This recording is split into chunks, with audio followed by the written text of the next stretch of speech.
Hello everyone, welcome back to the YouTube channel of Winsome International School. Today we are going to begin a poem that is A Tiger in the Zoo. ठीक है, और ये जो poem है ये भी आपके chapter 2 जो था that is Nelson Mandela long walk to freedom उसी का पार्ट है. ठीक है, ये chapter 2 का जो पार्ट है ये है एक और poem जिसका नाम है A Tiger in the Zoo which is composed by Leslie Norris. ठीक है, इस पोएम की जो पोएट हैं वो कौन है? Leslie Norris.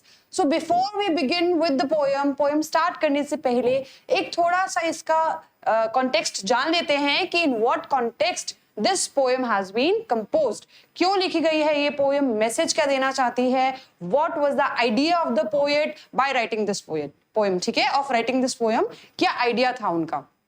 So as you can see a tiger in the zoo, बहुत ही क्लियरली इसका जो टाइटल है वही हमें एक मैसेज दे रहा है कि this poem is about a tiger. ठीक है, वो टाइगर कहाँ पे है? इट इज इन द जू, एक जू के अंदर है. दैट मीन्स हम ऐसे एनिमल्स की बात एक तरह से हम ऐसे एनिमल्स के बारे में बात कर रहे हैं सिर्फ टाइगर का एग्जांपल लेकर के. जितने भी एनिमल्स जिनको उनके नेचुरल हैबिटेट से निकाल के जू में लॉक कर दिया जाता है only for the sake of entertainment. ठीक है, सिर्फ विजिटर्स के, लोगों के एंटरटेनमेंट के लिए, उनको खुश करने के लिए, जिन एनिमल्स को उनके नेचुरल हैबिटेट से निकाल के, उनकी जो नेचुरल सराउंडिंग है, जंगल है, फॉरेस्ट है, वहां से निकाल के कहां बंद कर दिया जाता है? उनको बंद कर दिया जाता है जू के अंदर. अब आप डिफरेंशिएट तो बहुत ही क्लियरली कर सकते हैं कि क्या लाइफ होती है एनिमल्स की जब वो जंगल में होते हैं और क्या लाइफ होगी जब वो जूज के अंदर होते हैं. तो बड़ा ही एक वाइड कंट्रास्ट हमें यहाँ देखने को मिलेगा कि जो लाइफ होती है वो बहुत ऑपोजिट हो जाती है. वे ऑफ लिविंग जो होता है वो बहुत ही ज्यादा ऑपोजिट हो जाता है. एनिमल्स जो है वो अपनी फैमिली से एकदम अलग हो जाते हैं. उनका जो नेचुरल बिहेवियर होता है वो चेंज हो जाता है. ठीक है, जिन एनिमल्स से हम नॉर्मली अगर डरते हैं, अगर हम उनको लाइव कभी देख लिया तो हमें डर लगेगा उसके, कहीं वो सामने ना आ जाए. लेकिन अगर वही एनिमल जू के अंदर लॉक्ड है, वी आर फियरलेस, क्योंकि उसकी जितनी भी करेज है उस एनिमल की, वो चाहे कितना भी वाइल्ड क्यों ना हो, उस वाइल्ड एनिमल की जो भी करेज है वो कहां तक लिमिटेड है? उस केज तक लिमिटेड है. हमें पता है कि उसके बाहर वो आ नहीं सकता और ना हमें नुकसान पहुंचा सकता है. सो you can see the difference. क्या डिफरेंस होगा एक वाइल्ड एनिमल का कि जब वो अपने नेचुरल हैबिटेट से निकाल के उसको जब किसी कॉन्क्रीट सेल में बंद कर दिया जाता है, एक जू में बंद कर दिया जाता है, तो फिर उसकी लाइफ कैसी हो जाती है. Clear? So that is what we are going to discuss in this poem, that is A Tiger in the Zoo. यही हम इस poem में discuss करेंगे. All right? So before beginning with the poem, जैसे हम हमेशा करते हैं, let us discuss about the poet of this poem. ठीक है, जो कि है Leslie Norris. So George Leslie Norris, he was born on 21st May 1921 and he died on 6th of April 2006. He was a prize-winning Welsh poet. What do we mean by Welsh poet? He belonged to Wales. ठीक है, कहां से belong करते थे ये?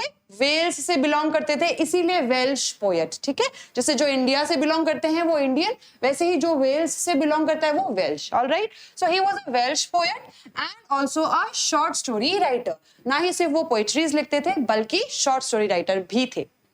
He taught at academic institutions in Britain and the United States, including Brigham Young University.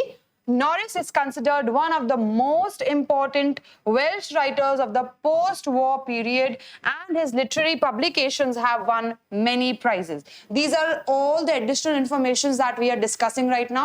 ये सारी जो है एक additional information है आपके reference के लिए कि आप जिसके बारे में पढ़ रहे हो या जिसकी poetries पढ़ रहे हो, आपको उसके बारे में कुछ detailed information होनी चाहिए. ठीक है? Norris published his first poem कब publish की थी? 1938, and by 1943 he published his first book of poetry. His career as a poet began to take off when his first collection, what was the name of his collection? Finding Gold was published. यानी कि जब इनका ये collection जो publish हुआ Finding Gold, ये वो time था जब इनका career as a poet इसने एक flight ली, यानी कि ये थोड़ा सा progressive हुआ. By 1980, Norris published 3 volumes in the Phoenix Living Poets. His publications Ransoms, this is the name of the publication, ठीक है?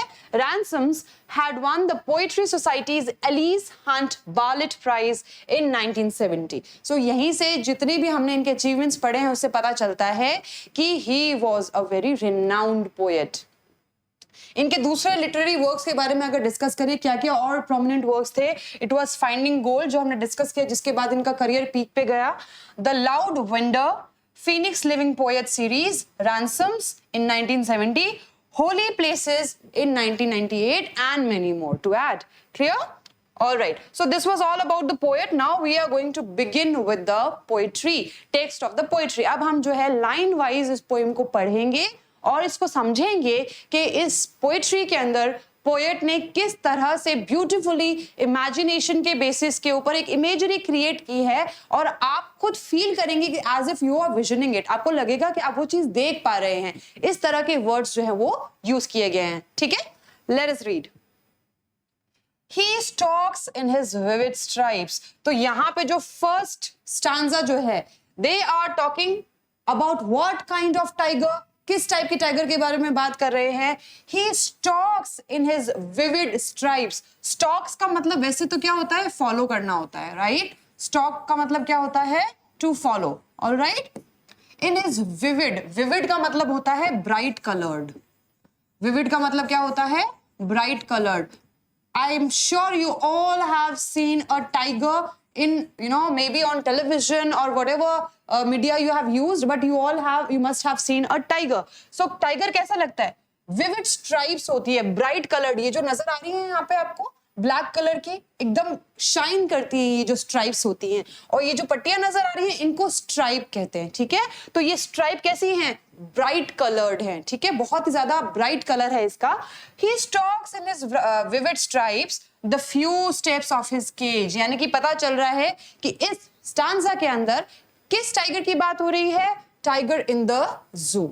ठीक है, this tiger is in the जू. ऑलराइट, जो कि केज्ड है, जो कि लॉक्ड है. तो वो टाइगर, अगर आपने देखा है, if you ever have visited a जू, अगर आपने कभी जू विजिट किया है और आपने देखा होगा उसका जो केज होता है वो कैसा होता है, उसकी खुद की जो साइज होता है उससे हल्का सा बड़ा होता है. तो is it possible for him to take long round और आराम से वो घूम सकता है वहां पे? नहीं, वो थोड़ा सा चलता है and then he turns back और वापस वहां पे आ जाता है, या वो आपको वहां पे बैठा हुआ मिलेगा, बिकॉज वो उसकी नेचुरल लाइफ नहीं है, वो उसका नेचुरल वे ऑफ लिविंग नहीं होता.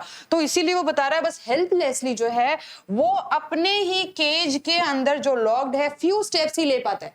क्यों लिखा है फ्यू स्टेप्स? बिकॉज उससे आगे उसके पास ऑप्शन नहीं है, उतना ही स्पेस उसके पास प्रोवाइडेड है कि he will take a few steps and then again he will start moving back. ठीक है, तो यही इतना ही स्पेस होता है. That is why poet has mentioned here the few steps of his cage. He stalks in his vivid stripe. वो कुछ कदम चलता है अपने ही केज के अंदर, ठीक है, और फ्यू स्टेप्स ही चल पाता है. On pads of velvet quite.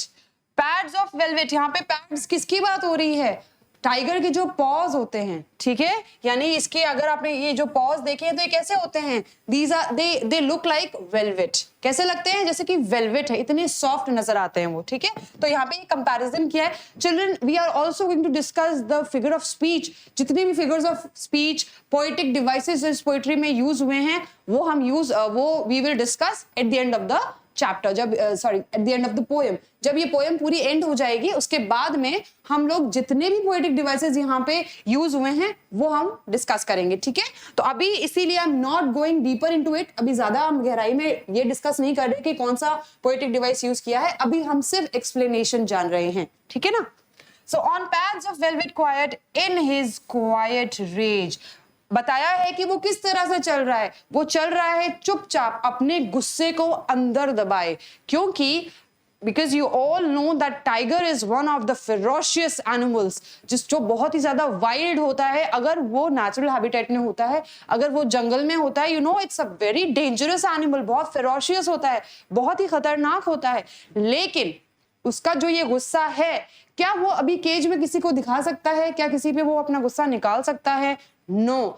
तो just opposite to his behaviour, जो उसका नेचुरल बिहेवियर है, जो कि रेज है, गुस्सा है, ठीक है, उसके ऑपोजिट वो कैसे बैठा हुआ है केज के अंदर? एकदम शांत बैठा हुआ है, because he knows he can't do anything, वो कुछ नहीं कर सकता, इसलिए वो अपने गुस्से को अपने ही अंदर दबाए हुए केज में बैठा है, या थोड़ी सी स्टेप्स में चल रहा है और वापस उसी जगह पे आ जाता है। Clear? This was the first stanza, जहां पे पोएट ने बहुत ही ब्यूटीफुली जो है वो टाइगर इन अ जू किस तरह से होता है, जब वो लॉक्ड होता है उसकी लाइफ कैसी होती है, वो क्या कर रहा होता है, ये यहाँ पे उन्होंने एक्सप्लेन किया है। ठीक है, He stalks in it vivid stripes, वो जो है अपनी जो ब्राइट एकदम स्ट्राइप है उनकी, उसकी बॉडी पे कलर्ड स्ट्राइप है, उसकी बॉडी पे एकदम चमक रही है, एंड वो क्या कर रहा है, अपने ही केज में स्टॉक कर रहा है, मूव कर रहा है एक जगह से दूसरी जगह, फ्यू स्टेप्स ही ले पाता है बिकॉज उससे ज्यादा उसके पास जगह नहीं है उस केज के अंदर, और शांत होके अपने गुस्से को अंदर दबाए वो केज के अंदर बैठा है। ठीक है, now he should be lurking in shadow, sliding through long grass near the water hole where plump deer pass. अब ये बोल रहा है कि फिलहाल तो ये जो टाइगर है जो लॉक्ड है यहाँ पे, इसको क्या करना चाहिए? He should be lurking in shadow. इसको अभी अगर ये अपनी नेचुरल हैबिटेट में होता तो ये क्या कर रहा होता? ये अभी किसी ग्रास के पीछे छुप रहा होता। ठीक है, तो यहाँ पे किसकी बात हो रही है? नेचुरल हैबिटेट में जो टाइगर है उसकी बात हो रही है। ठीक है, कि अगर यही टाइगर जो कि इस केज में लॉक्ड है, अगर यही टाइगर अपने नेचुरल हैबिटेट में होता, किसी जंगल में होता, तो वो क्या कर रहा होता? He should be lurking in Shadow. Lurking का मतलब क्या होता है? अननोटिस रहना। ठीक है, अननोटिस यानी कि पता ना चले कि मैं यहाँ छुपा हुआ हूं। जैसे you can C in the image, ये ग्रास है एक, ठीक है, लंबी सी ग्रास है और इसके पीछे ये खुद को छुपा के रखता है। क्यों छुपा के रखता है? तो लर्किंग का मतलब you can just right unnoticed और hiding.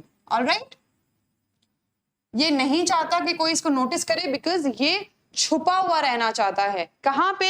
Sliding through long grass. Sliding through long grass यानी कि इमेजिन कीजिए यहाँ पे लंबी सी घास है एंड टाइगर जो है वो धीरे धीरे जो है उस घास के पीछे से ताक लगाए बैठा है और वो बस छुप रहा है और अपना टारगेट सेट कर रहा है कि उसको अटैक कहाँ करना है। ठीक है, नियर द वाटर होल, और कहां पे, किस जगह पे छुपा हुआ है? एक वाटर होल है जंगल में, एक जैसे पानी पीने की जगह है जहां से सारे एनिमल्स आके पानी पिएंगे, तो उसको पता है कि यहां से ही क्या पता कोई डियर पास करे।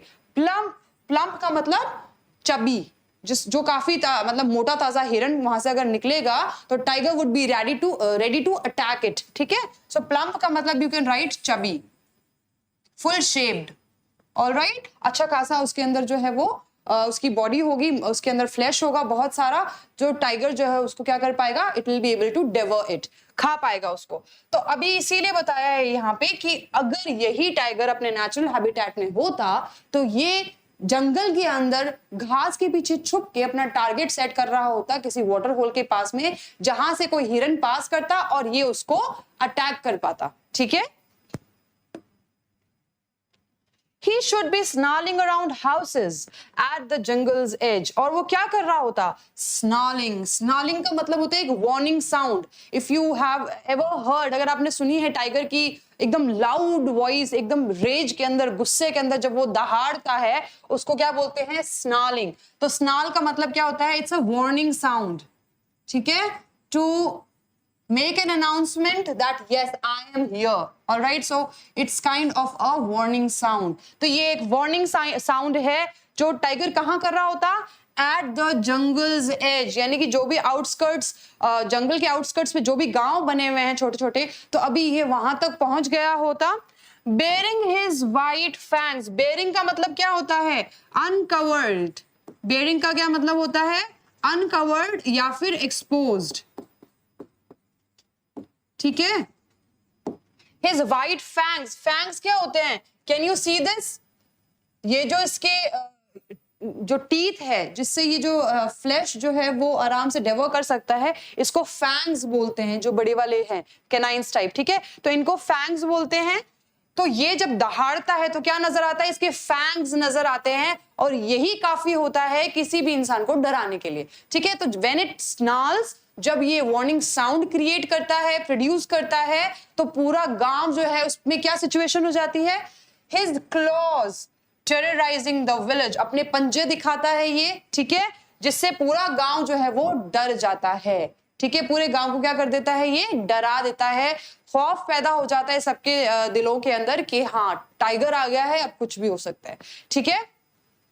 सो अगर पोएट ये कहते हैं कि अगर ये टाइगर इस जू के इस केज के अंदर नहीं होता तो अभी ये क्या कर रहा होता, ये किसी जंगल के आउटस्कर्ट्स पे जो विलेजेस हैं, जो गांव बसे हुए हैं, वहां जाके अपने फैंग्स दिखा के, अपने दांत दिखा के दहाड़ रहा होता और गांव वालों को डरा रहा होता, क्योंकि यही इसकी नेचुरल टेंडेंसी है, ठीक है। टाइगर की यही नेचुरल टेंडेंसी है that what does it do, it goes out and hunts, ठीक है। क्या करता है, हंटिंग करता है, शिकार करता है। ये टाइगर की प्रवृत्ति होती है, ये एक टाइगर की नेचुरल टेंडेंसी होती है, जो कि जू में आके एकदम फिनिश हो जाती है और वो ये चीज नहीं कर सकता। क्लियर? सो अंडरस्टूड, बेयरिंग का मतलब है अनकवर्ड या एक्सपोजिंग, यानी कि अपने दांत दिखाते हुए, ठीक है। मुंह बंद है यानी कि कवर्ड है फैंग्स, और जैसे ही उसने मुंह खोला दैट इज अनकवर्ड, उसके जो फैंग्स है वो विजिबल है, एक्सपोज हो रहे हैं, नजर आ रहे हैं, that is the meaning of bearing. Bearing his fangs मतलब अपने दांत दिखाते हुए, अपने फैंग्स दिखाते हुए। Clear? Alright, but so what is the main thing that the poet is worried about? But he is locked in a concrete cell. concrete cell यानी कि सीमेंट से बना हुआ पिंजरा, वो एक सीमेंटेड पिंजरे में बंद है, लॉक्ड है। His strength behind bars, उसकी जितनी भी ताकत है, जितनी भी स्ट्रेंथ है, वो कहां तक लिमिट हो गई है, वो कहां तक सिमट कर रह गई है, इट इज बिहाइंड बार्स, यानी कि वो केज के अंदर तक ही लिमिटेड होके रह गई है। Clear? Stalking the length of his cage, ignoring visitors. फिर से यहाँ पे पोएट ने ही लाइन रिपीट कर दी है, स्टॉकिंग द लेंथ। अभी वो क्या कर रहा है, विजिटर्स आ रहे हैं, उसको एक एंटरटेनमेंट का सामान बना दिया है, सारे विजिटर्स उसके फोटोग्राफ्स ले रहे हैं, कुछ और कई सारे ऐसे अनवांटेड एलिमेंट्स भी होते हैं जो कि टीज करते हैं एनिमल को बाहर से, क्योंकि उनको पता है कि ये तो अंदर लॉक्ड है, ये हमारा कुछ नहीं बिगाड़ सकता, तो वो सारे अलग अलग एक्टिविटीज कर रहे हैं, बाहर से उसको देख रहे हैं इंटरेस्ट के साथ में। But The tiger is not at all interested to entertain them. Tiger जरा भी इंटरेस्टेड नहीं है कि वो उन विजिटर्स को एंटरटेन करे, इसलिए बस वो चुपचाप अपने केज में चला जा रहा है और विजिटर्स को इग्नोर कर रहा है, वो उनको कोई अटेंशन नहीं देना चाहता, ठीक है। But he is locked in a concrete cell. Again जो है वो कहां पे आ गए हैं, पोएट जो है वो जू में आ गए हैं। तो जस्ट सी, पोएम शुरू कहां से हुई थी, जू से, देन अगेन जंगल, जंगल देन अगेन जू, ठीक है। अलग अलग कि क्या कर रहा होता अगर वो अपने नेचुरल हैबिटेट में होता, बट क्योंकि अगर वो अभी जो है वो जू के अंदर है, कॉन्क्रीट सेल में लॉक्ड है, तो वो क्या कर रहा है, ठीक है। Stalking the length of his cage, ignoring visitors. He doesn't want to entertain the visitors. जो visitors वहां पे आए हुए हैं घूमने के लिए, देखने के लिए, वो उनको entertain नहीं करना चाहता, because that is not the tendency of a tiger to entertain, ठीक है। वो कोई मंकी नहीं है जो कि विजिटर्स को एंटरटेन करेगा। Alright, He hears the last voice at night. यहाँ पे एक टाइगर की प्लाइट आप देख सकते हैं, उसकी जो हेल्पलेसनेस है वो यू कैन फील कि जो टाइगर है ये अगेन अपने जू के अंदर है, केज में लॉक्ड है, तो वो आखिरी आवाज किसकी सुनता है, he hears the last voice at night, the patrolling cars. जो पेट्रोलिंग कार्स है बाहर, ठीक है, जो पुलिस की गाड़ियां होती हैं, उनकी आवाज उसको सुनाई दे रही है। एंड ऑब्वियसली अगर वो जंगल में होता तो ये आवाजें नहीं आ रही होती, वो अभी हंटिंग पे होता, ठीक है, वो अभी हंटिंग कर रहा होता और अब आराम से अपने नेचुरल हैबिटेट में घूम रहा होता, एंजॉय कर रहा होता अपनी लाइफ को अपने वे के अंदर। तो यहाँ पे लेकिन क्या है उसकी, what is the plight of a tiger here, that वो आखिरी आवाज सुन रहा है पेट्रोलिंग कार्स की। एंड स्टेयर्स मतलब एक टक देखना, ठीक है। स्टेयर का मतलब क्या होता है, एक टक किसी चीज को घूरना। Stares with his brilliant eyes. Why brilliant eyes? You can see कि रात का अंधेरा है लेकिन फिर भी उसकी आंखें जो है वो चमक रही है, एकदम brilliant eyes है उसकी, bright eyes है। at the brilliant stars, और वो अपने केज से ही, अपने जू के जो लॉक्ड सेल में वो बंद है, वहां से ही वो स्टार्स की तरफ देख रहा है, वो भी ब्राइटली शाइन कर रहे हैं, और ये जो टाइगर की आईज है वो भी ब्राइटली शाइन कर रही है.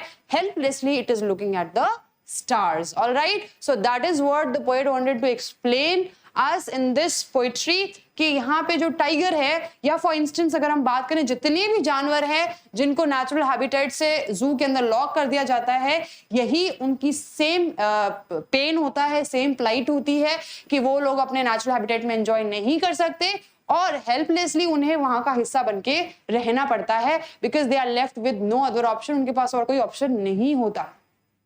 अगर हम प्रैक्टिकली बात करें, खुद के ऊपर ये चीज इमेजिन करके देखें कि how difficult it is for us, कि आज हम नॉर्मली घूम रहे हैं आराम से, अचानक हमें सिर्फ एक दिन के लिए अगर किसी ने लॉक कर दिया, अगर पेरेंट्स ने बोला कि नहीं तुम्हें घर से बाहर नहीं जाना, तुम अपने रूम में ही रहोगे, तो कितनी ज्यादा हेल्पलेसनेस फील होती है, राइट? इट सीम्स कि क्या कर दिया, दम घुटने लग जाता है, we start suffocating. So you just imagine कि इनको तो इनकी पूरी फैमिली से अलग कर दिया जाता है, इनको अपने नेचुरल एनवायरनमेंट से अलग कर दिया जाता है, इनके जो नेचुरल हैबिटेट है, जो नेचुरल टेंडेंसीज है वो तक कंट्रोल कर ली जाती है, right? From being a ferocious animal to a helpless animal, तो कंप्लीटली इनका जो नेचर है वही चेंज हो जाता है उस वजह से, because they can't do anything and they are well aware of that. ठीक है? So this was our poem, A Tiger in the Zoo, where the poet has beautifully explained us and he had drawn a contrast between a tiger in the zoo and a tiger in a forest. ठीक है? जो tiger जो है अपने natural habitat में है और जो एक केज में बंद है, उन दोनों में क्या डिफरेंस हो सकता है, और अगर वही लॉक्ड एनिमल अगर बाहर होता अपने नेचुरल हैबिटेट में तो वो क्या कर रहा होता, ये उन्होंने हमें एक्सप्लेन किया है. I hope all the 5 stanzas are clear to you. ठीक है? Now let us discuss the summary देख लेते हैं एक बार कि क्या कह रही है. This poem contrasts a tiger in the zoo with the tiger in its natural habitat. ठीक है? अभी हमने डिस्कस किया कि जो टाइगर इन द जू, एक जू के अंदर जो टाइगर है और एक जो नेचुरल हैबिटेट के अंदर टाइगर है, इन दोनों के बीच में हमें डिफरेंस बताया है. The poem moves from the zoo to the jungle. जैसे हमने पढ़ी थी जो पोएट्री, पहला स्टांजा जू के बारे में था, फिर वो जंगल पे आया, and back again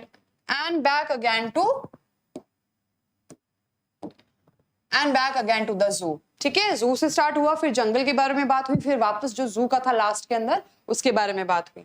The poem provides a contrast in the mood and environment of a tiger when he is in the zoo and a tiger when he has no freedom. ठीक है? He is kept in a cemented cell, यानी कि cement से बने हुए jail में उसको रखा जाता है, behind the bars. All right? In the zoo, he feels angry, frustrated and helpless. Zoo में कैसा फील होता है उसको? गुस्सा तो आता है, बट वो गुस्सा फ्रस्ट्रेशन में बदल जाता है क्योंकि वो हेल्पलेस है, वो कुछ नहीं कर सकता. So he is helpless, he is frustrated, he is angry, but all his anger is within himself. वो सारा गुस्सा उसी के अंदर सिमट के रह जाता है. This reminds him of his natural habitat. He's hiding and sliding in the long grass near the water hole and pouncing upon the fat deer. The way he terrorized the villagers, displaying his sharp teeth and claws. और जब वो जू के अंदर locked है तो वो tiger क्या सोच रहा है कि अगर मैं बाहर होता तो शायद मैं अभी किसी ग्रास के पास में स्लाइड कर रहा होता, किसी फैट डियर को हंट कर रहा होता, उसको अपनी प्रे बना रहा होता, या फिर किसी जंगल के आउटस्कर्ट्स पे जाके जो गांव है वहां पे चला जाता, उनको डरा रहा होता. और यही सोच सकता है वो, because that is the natural tendency. Again I am repeating, अपने शार्प टीथ और क्लॉज दिखा के. At night in the zoo, he hears the sounds of patrolling cars.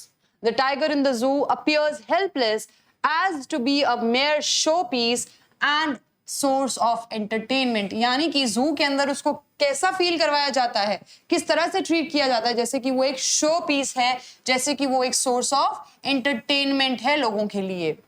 The poet wants to convey that it is cruel to keep wild animals in small enclosures of the zoo. Enclosures यानी कि जो जगहें बंद होती है. So he's saying it is so cruel कि आप जानवरों को पहली बात तो उनको नेचुरल हैबिटेट से निकाल के उनकी फैमिली से अलग करके उनको बंद कर रहे हो. और बंद कैसे कर रहे हो? बहुत ही छोटे स्पेस के अंदर उनको बंद कर रहे हो. Away from their natural habitat. They feel angry, helpless, and unhappy in the cage. He pays no attention to visitors who came to watch him. In the silence of the night, he stares at the brilliant stars with his brilliant eyes. ठीक है? तो रात के समय वो क्या करता है? एकदम गुमसुम होके अपने केज में बैठा है और सिर्फ बाहर की तरफ जो है ऊपर आसमान की तरफ देख रहा है और स्टार्स की तरफ स्टेयर कर रहा है. Clear? So this was the summary of our poem that was A Tiger in the Zoo. All right, children? So children, as I said कि हम लोग जो है poetic devices use जो है employed हैं इस poetry के अंदर. We are going to discuss that. All right? Because it's very important कि जो भी figures of speech use होते हैं चाहे किसी poetry में हो या chapter में हो, chapters थोड़े से lengthy हो जाते हैं discuss करने के लिए, but at least poetry में हमें एक idea मिल जाता है और हम लोग जान जाते हैं. We are well acquainted with the poetic devices. ठीक है? So before beginning that, let us see the rhyming scheme of the poem. Poem की rhyming scheme क्या है वो देख लेते हैं. Last भी हमने discuss किया था तो I hope आपको थोड़ा सा idea होगा कि कैसे करना है. ठीक है? See, last words अगर हम देखेंगे, stripes अलग word है, अलग sound है और इसका जैसे sound यहाँ पे है नहीं तो ये क्या हो गया? A हो गया. ठीक है? Cage अलग sound है obviously तो B हो गया. Quiet अलग sound है, C हो गया. रेज कैसा साउंड कर रहा है? केज की जैसे ही साउंड कर रहा है. ठीक है? तो इसीलिए ये भी क्या हो जाएगा? बी हो जाएगा. ठीक है? तो इस स्टांजा की राइमिंग स्कीम क्या है? A B C B. Clear? Coming to the next one. Shadow एक नया साउंड है तो ए हो गया.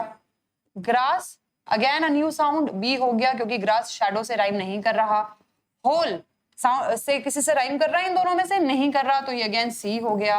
और पास एक अलग हो गया, ग्रास जैसे ही साउंड कर रहा है ना तो ये भी क्या हो गया? बी हो गया. Again A B C B. So throughout the poetry जितने भी हमारे 5 स्टांजास है इसके अंदर आप देखेंगे कि पूरी पोएट्री के अंदर यही सेम राइमिंग स्कीम फॉलो हुई है. ठीक है? जैसे हाउसेज, एज, विलेज ये सेम सेम है. So A B C B again वही चीज रिपीट हो जाएगी. Clear children? So you can do that on your own. Alright, fine. Next अगर आप पोएट्री पढ़ेंगे तो देखिए, he stalks in his vivid stripes. Can you see any punctuation mark here? क्या आप कोई पंक्चुएशन मार्क देख सकते हैं यहाँ पे? नहीं. और बिना पंक्चुएशन मार्क ये एक दूसरी लाइन स्टार्ट हो गई है. ठीक है? अगेन यहाँ पे देखो, sliding through long grass near water hole, near the water whole.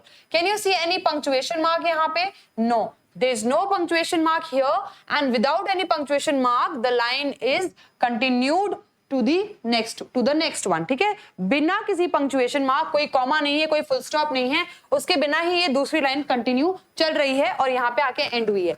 तो जब ऐसी लाइंस आती है बीच में जहां पे कोई पंक्चुएशन मार्क नहीं होता है, ठीक है, और बिना पंक्चुएशन मार्क के वो दूसरी लाइन में कंटिन्यू चला जाता है, तो ऐसी जगहों पे कौन सा फिगर ऑफ स्पीच हम बोलते हैं? वो होता है एनजैम्पमेंट. कौन सा होता है चिल्ड्रन? एनजैम्पमेंट. ठीक है? एनजैम्पमेंट. एनजैम्पमेंट कब मतलब क्या मतलब हो गया इसका?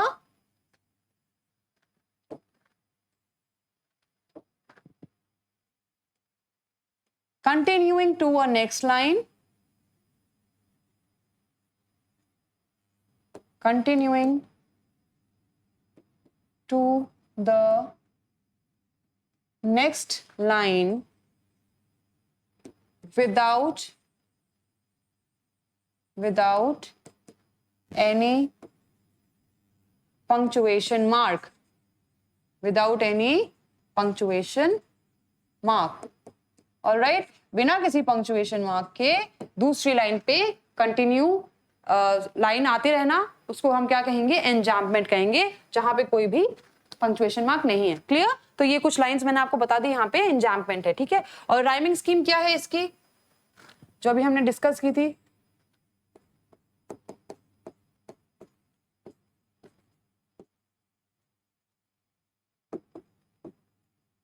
राइमिंग स्कीम है इसकी A B C B. Clear?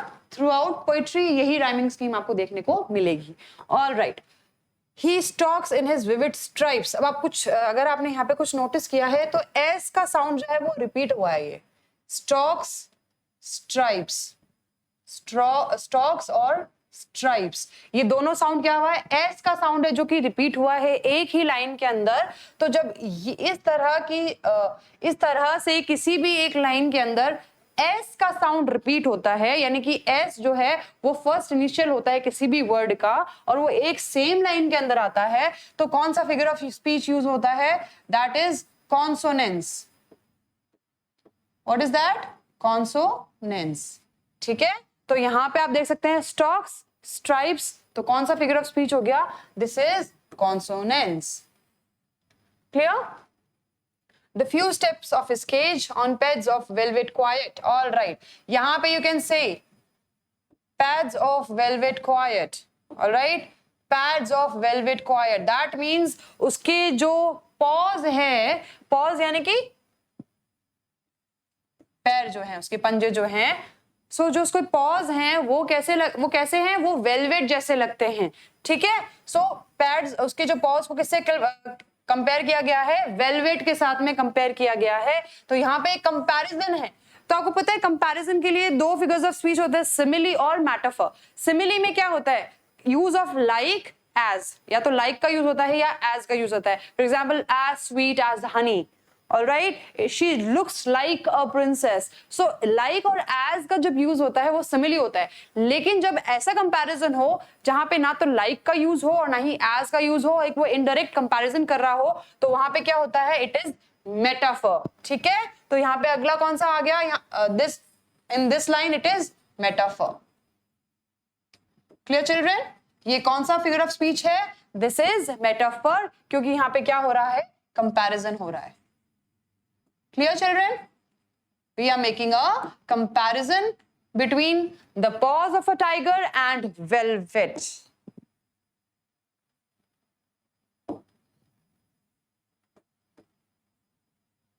All right.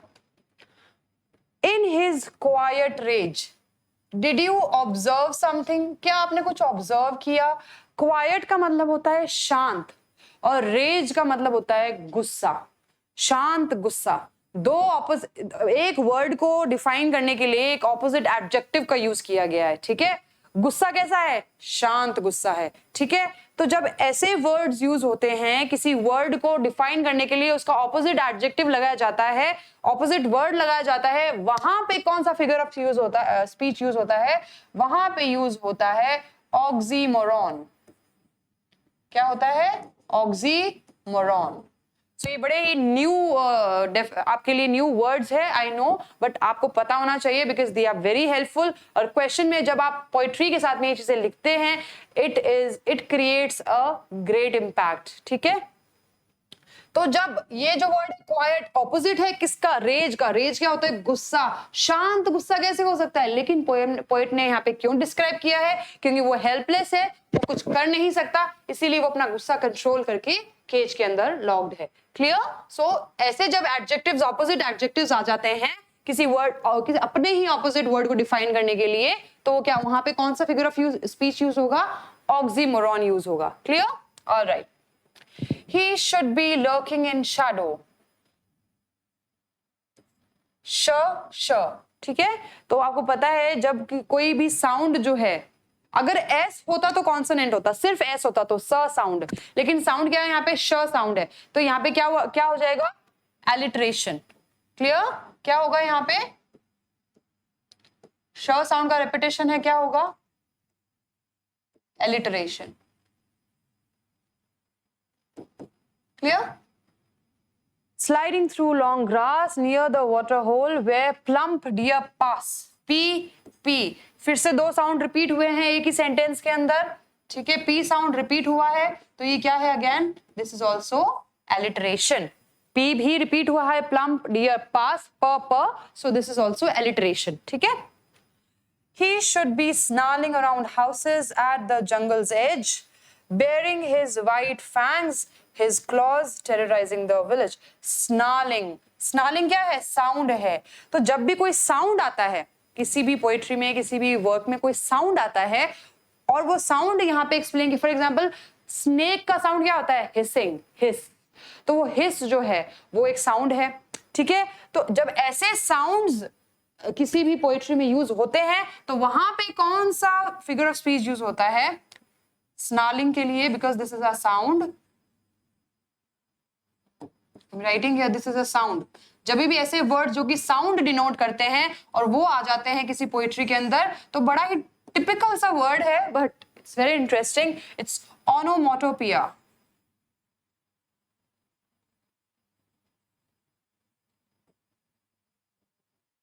Okay, onomatopoeia. Alright, so sound words को डिस्क्राइब करने के लिए या उनको बताने के लिए कि हाँ ये जो वर्ड्स है ये किसी साउंड को डिनोट करते हैं, तो वहां पे क्या वर्ड, कौन सा फिगर ऑफ स्पीच है? Onomatopoeia. Alright, bearing his white fangs, his claws, terrorizing the village. Alright, यहाँ पे सिर्फ इतना ही है। बाकी जो हमने डिस्कस किया था एंजाममेंट तो इसमें भी है, और फिगर ऑफ स्पीच जो सॉरी राइमिंग स्कीम जो है वो भी इसकी सेम है। Clear children? This is scheme. Alright, moving on to the next. But he is locked in a concrete cell, his strength behind bars. B, B. कौन सा है चिल्ड्रन? Tell me quickly. दो साउंड्स, कॉन्सोनेंट साउंड्स जो है वो repeat हो रहे हैं, कौन सा होगा? Very good, it's alliteration. क्या है ये? Alliteration. He hears the last। अब यहाँ पे एंजाम्पमेंट नहीं है, बिकॉज यहाँ पे कॉमा आ गया, यहाँ पे कॉमा आ गया, यहाँ कॉमा आ गया, यहाँ फुल स्टॉप आ गया, है ना। तो यहाँ पे ऐसा कोई भी लाइन नहीं है जो कि बिना पंक्चुएशन मार्क दूसरी लाइन पे कंटिन्यू हो गई, ठीक है। तो बिकॉज ऐसा यहाँ पे कुछ नहीं है तो यहाँ एंजाम्पमेंट एम्प्लॉयड नहीं है, यहाँ पे एंजाम्पमेंट का यूज नहीं हुआ है। But again rhyming scheme remains the same. A B C, sorry A B C B, yes A B C B. Alright, stalking the length of his cage, ignoring visitors. He hears the last voice at night. He hears. Again, दो sound repeat आ गए children. आपको पता है ये? Yes, this is alliteration. ठीक है? कौन सा figure of speech है? ये है alliteration. हमेशा याद रखिएगा, जब भी दो कॉन्सोनेंट साउंड्स, हमेशा कॉन्सोनेंट साउंड्स, ठीक है, ये भी याद रखिएगा, दो कॉन्सोनेंट साउंड जब एक ही लाइन में रिपीट होते हैं वहां पे एलिट्रेशन यूज होता है। Clear? The patrolling cars and stairs with his brilliant eyes at the brilliant stars. Brilliant, brilliant repeat हुआ है, सो यहां पे क्या हो गया? रिपीटिशन हो गया। Clear children? So these were the figures of speech that were employed in this poetry, that is a tiger in the zoo. I hope it was clear. आपको समझ आई है poem, context about the poet, और जो भी हमने poetic devices यहाँ पे discuss किए हैं वो भी आपको समझ आए होंगे। So हमें हर एक angle जो है वो हर aspect इस poem का cover किया है। So this is the way कि हम thoroughly किसी poetry के बारे में तो समझेंगे, explanation तो जानेंगे ही, लेकिन जो additional information होती है वो भी जानना इक्वली इंपॉर्टेंट होता है। Because this is not the time कि बस we are only going to stick to our book knowledge. हम अपनी किताब की नॉलेज पे ही सिर्फ स्टिक नहीं रह सकते, हमें बियॉन्ड जाके भी एडिशनल इंफॉर्मेशन और डिटेल्स पता होनी चाहिए। Clear children? So I hope you all got that, you all understood that, and we are here to help you with that. Stay tuned and just wait for the next video जहां पे हम अपना next chapter discuss करने वाले हैं। All right children, take care of yourself, keep learning with Winsome International School. Bye bye.